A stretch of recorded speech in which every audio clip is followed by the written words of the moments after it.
Ha, Nargiz Dilpaz, bu yoqqa qo'qin qosudek turmalaring. O'sha, men buni zalga olib chiqib qo'y. Bo'l, hozir kuyovga kelib qoladi. Lallayma, bo'l, sanam ke. Bo'l. Nechilik kelganmi? Ha?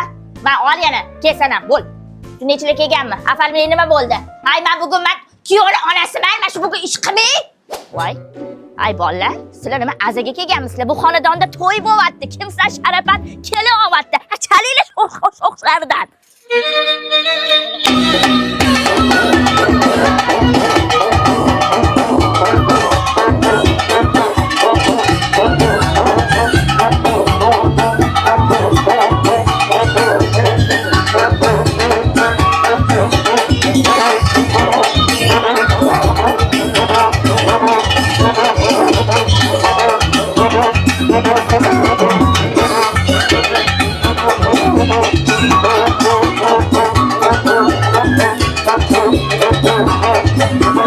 Voy, o'zim onanib ketdik qoqindi, volidamdek ko'r.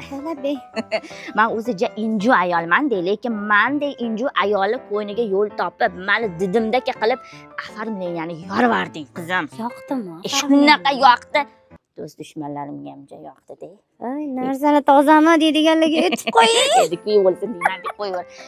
Qara qizim, meni oldimda o'ylantirmagan yana ikkita o'g'lim bor. Bitta uzatiladigan qizim bor. Undan keyin yil shunaqa paytlarda navara to'y ham qilaman. Xudo xolasa-da, Xudo xolasa yetkazsin. O'zing dahshat qilib, yorvarishim, bizvarishim qilib, shu afarmini yana bitta повтор qilasan. Xolajon, sizdan aylansin. Bu safar 20 metr qo'ygan bo'lsak, keyingi safar ana ko'chani boshidan qo'yib beraman. Nega ko'chani boshi? Bitonkaga chopchi. Voy bo'lasiz. Kiyonakani bitonkadan o'ynab tursin. Yoshlar baxtli bo'lsin. Sog' bo'l, volidamdek ko'r. Mendan men roziman.